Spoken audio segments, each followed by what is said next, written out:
Bismillahirrahmanirrahim. Assalamualaikum warahmatullahi wabarakatuh. Alhamdulillah, kali ini kami kelompok 5 akan mempresentasikan apa itu statistika inferensial. Statistika inferensial adalah statistik lanjutan dari statistik deskriptif. Setelah peneliti menempuh serangkaian kegiatan perhitungan statistik yang menggunakan teknik-teknik deskripsional seperti menghimpun dan menyusun data, mengolah dan menganalisis data, sehingga memperoleh gambaran yang teratur dan ringkas. Perhitungan atau pengujian statistik selanjutnya adalah membuat penarikan kesimpulan yang sifatnya umum atau konklusi, menyusun suatu ramalan atau prediksi, atau melakukan penaksiran atau estimasi. Yang karena inilah statistik inferensial sering juga disebut statistik induktif. Dalam statistika inferensial dibicarakan statistika parametrik dan statistika non-parametrik. Berikut persyaratan penggunaannya dalam kapasitas sebagai alat bantu peneliti, khususnya penelitian pendidikan.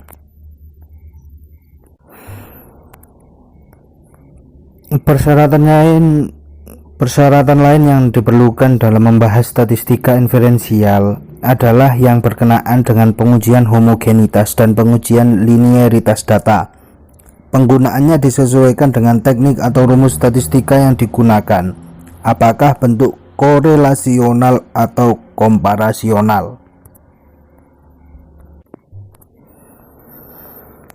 Berikut ini akan diuraikan dahulu tentang hipotesis serta perangkat pengujiannya sebagai bagian dari kelengkapan menginterpretasikan data dengan teknik statistik inferensial. Selanjutnya adalah hipotesis. Salah satu ciri dari penelitian kuantitatif yaitu adanya hipotesis. Hipotesis dapat diartikan sebagai suatu dugaan sementara yang kebenarannya masih perlu diuji. Nah, hipotesis bertujuan memberikan kendali kepada peneliti agar sesuai dengan tujuan penelitiannya. Misalnya, jika suatu penelitian ingin mengungkapkan korelasi antara variabel A dengan variabel B, hipotesis menjadi pengendali bagi semua kegiatan penelitian, mulai dari pemilihan sampel, penyiapan instrumen, pengolahan data, hingga statistik agar mengarah pada pengujian hipotesis yang dikeluarkan. Hipotesis yang baik hendaknya memiliki rumusan yang mudah dipahami serta memuat paling tidak variabel-variabel permasalahan. Rumusan hipotesis pun hendaknya memiliki nilai prediktif, yaitu mengandung dugaan yang sesuai dengan kajian teratur, bersifat konsisten. Selain itu, hipotesis harusnya dapat diuji, setidaknya dengan menggunakan statistik inferensial.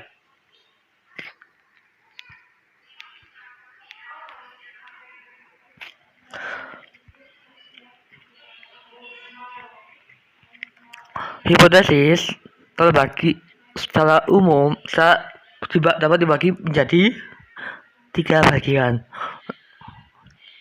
Menurut lingkup besar kecilnya variabel, ada yang menurut proses hipotesis itu diperoleh, dan menurut rumusnya dalam penelitian. Nah, hipotesis secara lingkup besar kecilnya variabel dibagi menjadi 2, yaitu mayor dan minor. Kemudian secara proses hipotesis itu diperoleh dapat dibagi menjadi 2 juga, yaitu hipotesis induktif dan hipotesis deduktif. Menurut rumusnya dalam penelitian, hipotesis dibagi menjadi hipotesis 0, yaitu hipotesis statistik, dan 0 hipotesis, dan hipotesis alternatif, kerja penelitian, dan deklaratif.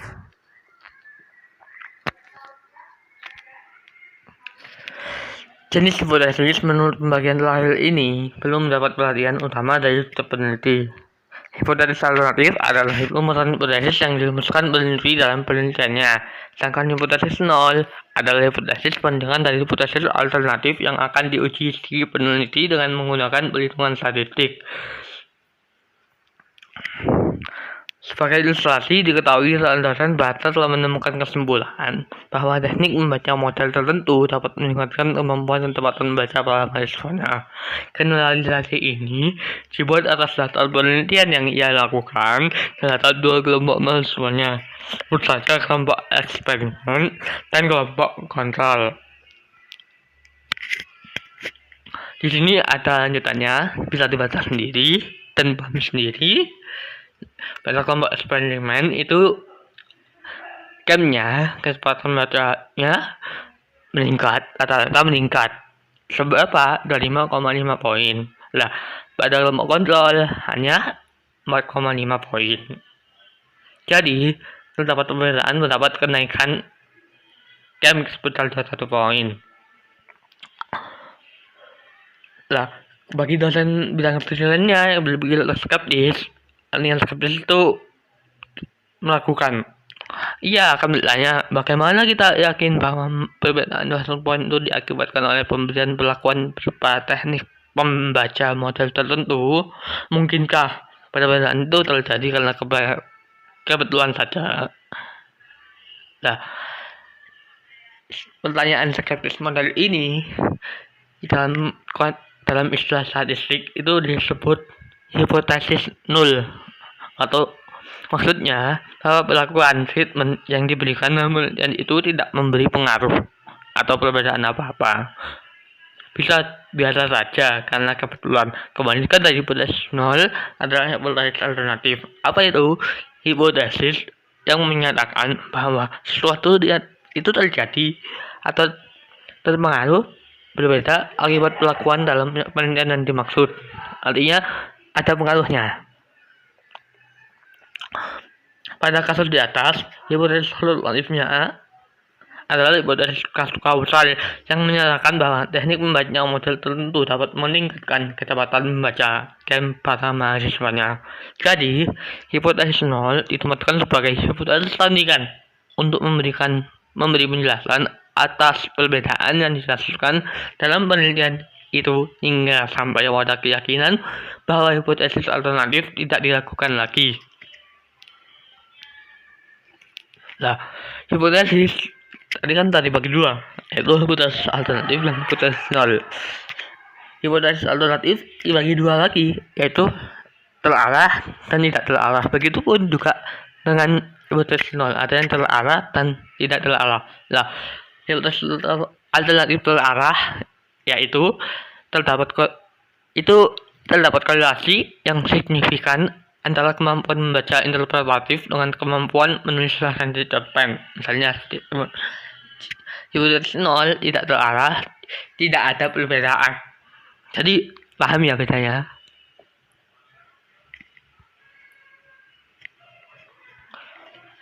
Selanjutnya, hipotesis alternatif tidak terarah ada perbedaan. Sedangkan hipotesis nol tidak terarah, hipotesis nol terarah tidak terdapat korelasi.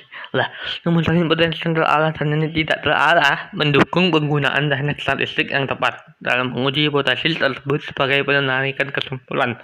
Terbukti tidaknya suatu hipotesis itu maksudnya bisa saja rumusan hipotesis itu benar, tetapi setelah datanya dikumpulkan ternyata hipotesis itu ditolak.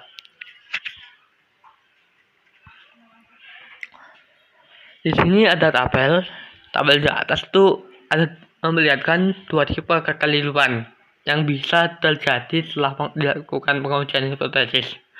Yang kedua yaitu kekeliruan tipe 1, menolak hipotesis yang seharusnya diterima. Yang kedua, menerima hipotesis yang seharusnya ditolak. Jadi sekian, mungkin selanjutnya akan disampaikan oleh teman kami untuk bagian selanjutnya. Terima kasih. C. Signifikan dan tingkat kepercayaan. Setelah diketahui bahwa peluang membuat kekeliruan tipe 1 dinyatakan sebagai alfa, maka dalam pemakaiannya, alfa disebut sebagai taraf, derajat, signifikansi, atau taraf keberartian, atau taraf nyata. Karena derajat signifikansi ditentukan oleh peluang yang diambilnya, semakin kecil tingkat peluang kemelesetannya, semakin tinggi keberartiannya. Jika hasil perhitungan perbedaan dua rata-rata adalah signifikan pada alfa sama dengan 0,001, hal ini sangat berarti dibandingkan dengan alfa 0,005. Ini dikarenakan untuk alfa sama dengan 0,001, kedua rata-rata itu betul-betul berbeda, karena dari 1000 kali pengamatan atau percobaan, hanya 1 kali terjadi kemelesetan. Sedangkan pada alfa 0,05, dari 100 kali pengamatan terjadi 5 kali kemelesetan. Sebagai contoh, penelitian dosen bahasa tentang KEM terhadap 2 kelompok, yaitu kelompok eksperimen dan kelompok kontrol, memperlihatkan adanya perbedaan peningkatan KEM sebesar 21 poin. Seandainya dilakukan 100 kali penelitian serupa, terdapat 5 kali kejadian yang menunjukkan tidak adanya perbedaan peningkatan KEM sebesar 21 poin atau lebih, maka pengaruh pemberian perlakuan teknik membaca model tertentu yang diharapkan dosen itu mengandung signifikansi statistik, yakni ditolak hipotesis nol bahwa tidak ada perbedaan antara dua kelompok penelitian pada derajat 0,5 dan mengandung kesalahan hanya sekali dalam 20 kejadian atau percobaan serupa. Besarnya taraf signifikan biasanya sudah ditentukan sebelumnya, yaitu 0,15, 0,05, 0,01, 0,005 atau 0,001. Untuk penelitian pendidikan biasanya digunakan taraf 0,05 atau 0,01, sedangkan untuk bidang yang berisiko tinggi akibat penarikan kesimpulannya, seperti bidang kesehatan, biasanya digunakan taraf 0,005 atau 0,001. Seandainya peneliti menetapkan kesalahan 5%, hal ini sama saja dengan menyebut bahwa peneliti telah menolak hipotesis pada tingkat kepercayaan 95%. Artinya, apabila kesimpulan hasil penelitian diterapkan pada populasi sejumlah 100 orang, penelitian tersebut hanya sesuai untuk 95 orang, sedangkan pada 5 orang sisanya terjadi penyimpangan. Dengan kata lain, peluang terjadinya kemelesetan setiap 100 kali pengamatan adalah 5 kali. Selayaknya 95% tersebut dinamakan tingkat kepercayaan.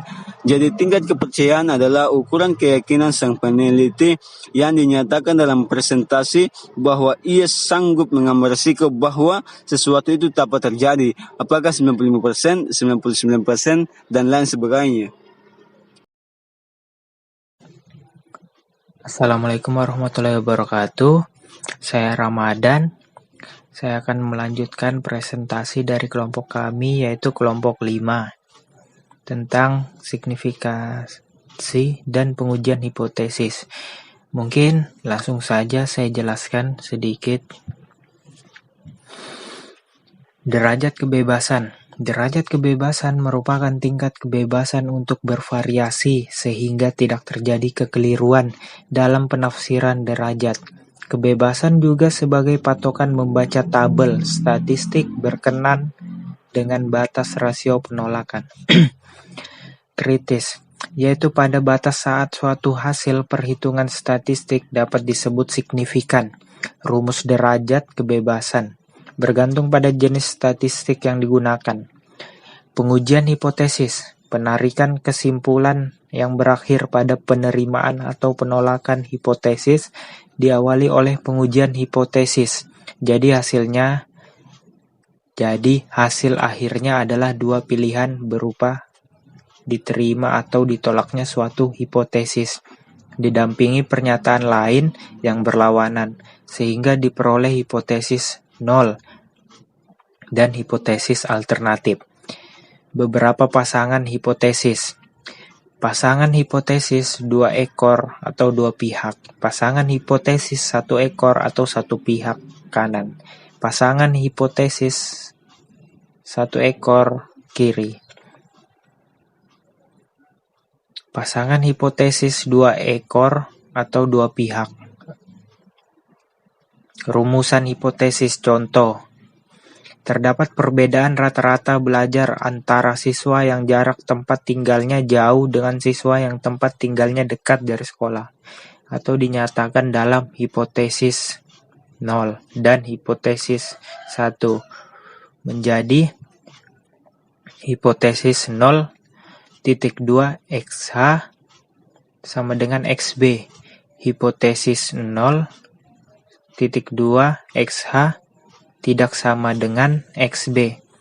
Dengan XH.2 rata-rata prestasi belajar siswa yang jarak tempat tinggalnya jauh. XB.2 rata-rata prestasi belajar siswa yang jarak tempat tinggalnya dekat. Pasangan hipotesis satu ekor atau satu pihak kanan, rumusan hipotesisnya. Contoh, rata-rata nilai matematika kelompok A lebih baik daripada rata-rata nilai matematika kelompok B, atau dinyatakan sebagai hipotesis 0.2 XH sama dengan XB. Hipotesis 1.2 XH lebih besar XB. Dengan XH, rata-rata nilai matematika kelompok A, XB.2 rata-rata nilai matematika kelompok B. Pasangan hipotesis satu ekor kiri, rumusan hipotesisnya. Rata-rata penulisan EYD siswa yang berbahasa ibu bahasa Indonesia lebih kecil dibandingkan rata-rata kesalahan penulisan EYD siswa yang berbahasa ibu bahasa Sunda, atau dinyatakan sebagai hipotesis 0.2 XH sama dengan XB. Hipotesis 1.2 XH lebih kecil XB. Dengan XH.2 rata-rata kesalahan siswa berbahasa ibu bahasa Indonesia. XB.2 rata-rata kesalahan siswa yang berbahasa ibu bahasa Sunda. Mungkin itu aja yang bisa saya sampaikan, kurang lebihnya mohon maaf. Atau ada salah kata dari kelompok kami, saya mewakili untuk permintaan maaf. Sekian dan terima kasih. Untuk lebih lengkapnya mungkin bisa dicek atau dilihat di makalahnya. Mungkin saya akhiri. Wabillahi taufik walhidayah. Wassalamualaikum warahmatullahi wabarakatuh.